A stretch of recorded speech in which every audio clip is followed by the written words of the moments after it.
do some accounting. I am an accountant, let's do some accounting. Hello and welcome everyone to my channel commerce with Seema children. So अब हमारा वो time आ गया जिसमें ये 5 days का capsule programme जो मैं आज आपको दे रही हूँ, तो I can assure you children, if you go by my plan you will certainly score 90+ marks in your accountancy. और अकाउंट्स का टॉपिक चैप्टर ऐसा है जिसमें आपको डे बाय डे बिल्कुल कैप्सूल कोर्स की तरह इसको फॉलो करना पड़ेगा, ताकि इन 5 डेज़ के अंदर आपकी प्रिपरेशन ऐसी हो जाए कि 23rd को जब आप पेपर देने बैठो तो आप अकाउंट्स की बुक्स को formally with your knowledge confident हो करके इसको क्लोज कर सको। राइट, सो मैं आप देख सकते हो यहाँ पर मैंने आपके लिए डेट्स लिख रखी हैं और मैं डेट वाइज आपको बताती जाती हूँ कि आपको प्रिपरेशन अपनी कैसे करनी है। Right, if you talk about 18 मार्च जो आज का दिन है, आप इको का टेस्ट दे चुके, आपने रेस्ट ले लिया, आपने अपनी तरफ से अब आप फ्रेश हो गए, पूरी रात आपकी पढ़ने के लिए बिल्कुल रेडी है। और उसके लिए आज आप टॉपिक उठाओ कैश फ्लो स्टेटमेंट का। कैश फ्लो स्टेटमेंट सबको मालूम है कि कैश फ्लो स्टेटमेंट की अपनी वेटेज देखी जाए तो ये 8 मार्क्स की वेटेज है। राइट, कैश फ्लो स्टेटमेंट को अच्छी तरह से एक बार जब आप देख लोगे तो उसको करने के बाद उसकी हेडिंग, सब हेडिंग्स, उसके पार्ट्स, सब पार्ट्स जब ये आप कर लेते हो आज की डेट में प्रैक्टिस, तो आप एक चैप्टर उठाओ अपना एनालिसिस वाली बुक का चैप्टर 1 जिसमें आप हेडिंग्स एंड सब हेडिंग्स के बारे में बात करते हैं। राइट, मेरे कुछ शॉर्ट्स इससे रिलेटेड मैंने ऑलरेडी डाले हुए हैं, आप चाहो तो लिंक में डाल दूंगी so that you can see how to prepare this chapter with the help of headings, sub headings and how to remember them very carefully. Quickly इनको गो थ्रू करना है आपको। और आज की डेट में आपको ये 2 चैप्टर्स, एक ये फुल फ्लेज चैप्टर और एक ये चैप्टर छोटा सा, इसको कंप्लीटली आज आपको रेडी कर लेना है। राइट, बस छोटा सा टारगेट है, इसको अगर आज आप कंप्लीट कर लेते हो तो डे 1 आपका कंप्लीट हो गया। फाइन, अब हम आते हैं 19th, कल की डेट। कल की डेट में बेटा पार्टनरशिप की यूनिट उठाओ। पार्टनरशिप की यूनिट आपको बहुत अच्छे से पता है कि इसकी बहुत बड़ी वेटेज है, it is 36 marks. This portion unit carries 36 marks. So ये आपका 50% सिलेबस कैरी करता है। और क्योंकि पार्टनरशिप को अगर आप कर रहे हो तो पार्टनरशिप कर तो चुके हैं हम, महीनों लगाए हैं आपने इसमें करने के लिए, लेकिन अब आप कैसे करोगे?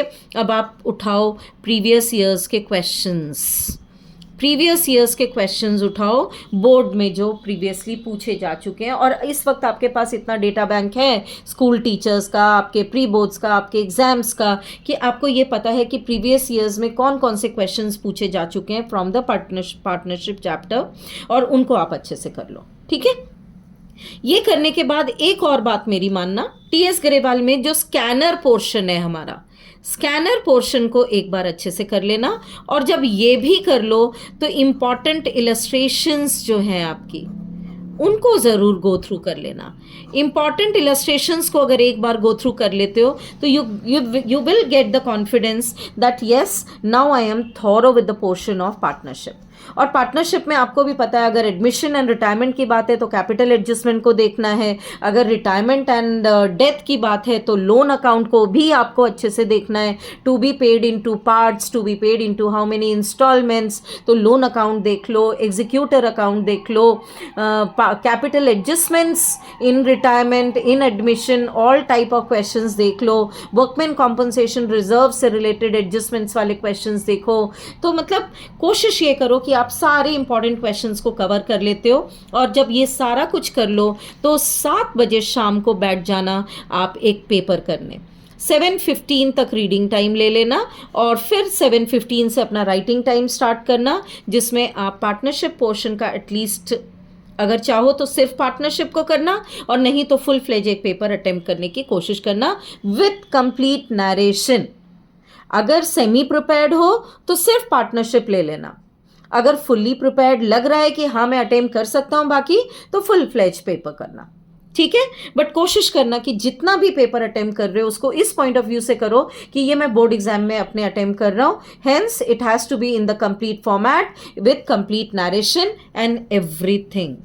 ऑलराइट, ये हो गया हमारा 19th की प्रिपरेशन। आपकी पार्टनरशिप कंप्लीट हो गई, आपका फंडामेंटल हो गया, चेंजेस इन पीएसआर हो गया, गुडविल हो गई, एडमिशन हो गया, रिटायरमेंट हो गया, डेथ हो गया एंड डिसोल्यूशन हो गया।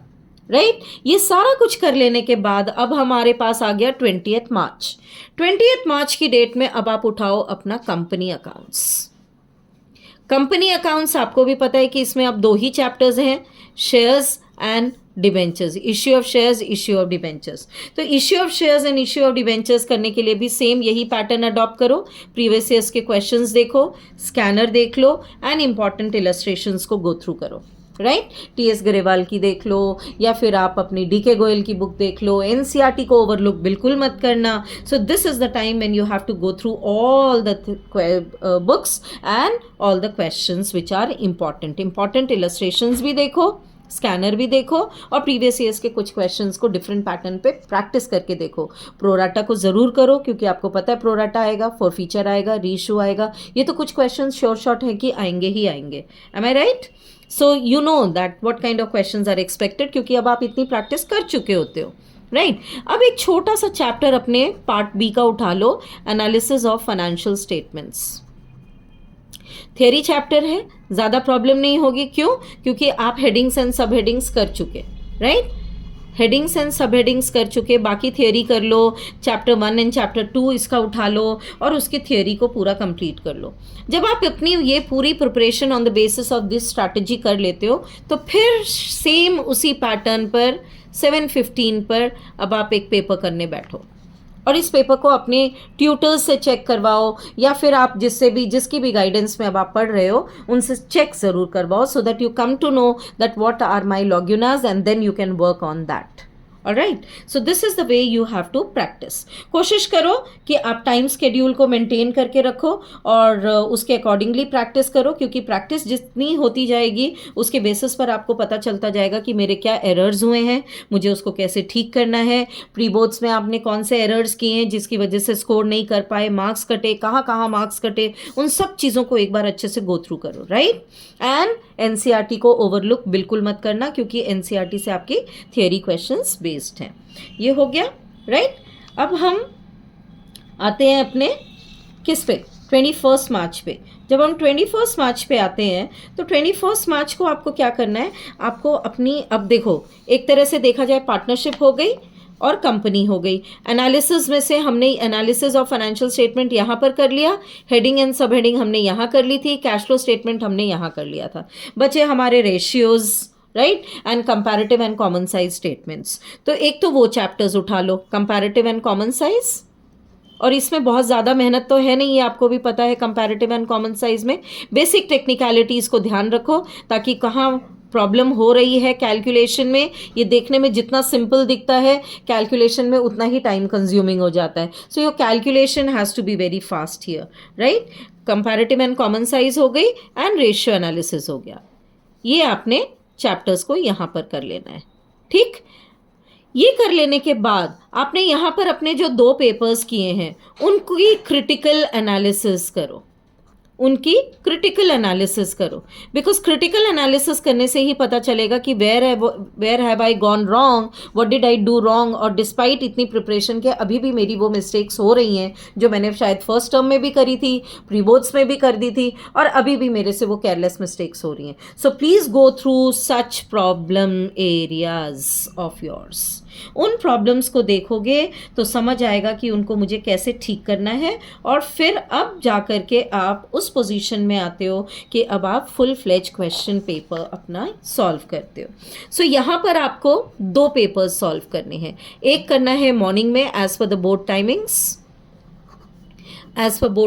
अपना एक पेपर सॉल्व करो और पेपर सॉल्व करने के बाद इसको चेक करवाओ, चेक करने के बाद इसको फिर से गो थ्रू करो और देखो कि मेरे से कहाँ पर क्या क्या गड़बड़ी हो रही है, ठीक।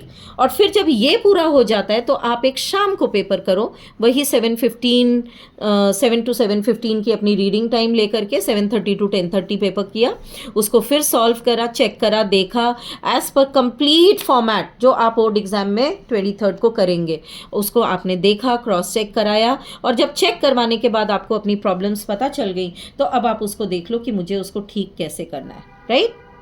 राइट। यहाँ पे आपने ये सारी चीज़ों पे वर्क किया। अब आप पढ़ पूरा चुके हो, रिवाइज पूरा कर चुके हो, आपने 2 पार्ट पेपर्स और 2 फुल फ्लेज पेपर्स यहाँ पर ये प्रैक्टिस कर लिए।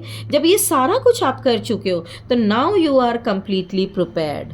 Now you are well prepared. Just go through your NCERT on 23rd, only NCERT। ऐसा कोई पॉइंट ना हो जो आपकी नज़रों से चूक गया हो। Just go through that so that you do not leave any formula, you do not leave any theory. आप चाहे वो गुडविल का चैप्टर हो, चाहे वो रेशियोज का चैप्टर हो, चाहे वो ट्रीटमेंट ऑफ गुडविल का हो, WCR या IFR रिलेटेड कोई एंट्री हो, इन सब को अच्छे से देख लो। और हाँ, रियलाइजेशन एक्सपेंसेस देखना बिल्कुल मत भूलना, क्योंकि वहाँ पे तो you know the twists, right, what can happen over there. So इन सब चीज़ों को एक लास्ट मोमेंट रिविजन दे दो, go through your NCERT and then you are ready to face your paper of 23rd, which is going to tell you how you are closing your complete accounts. So this is the strategy which you have to share, you have to do from today onwards. So take care, and as you have taken enough rest, now gear up and study for these 5 days to perform excellently in accounts. All the best from my side, children. Do well.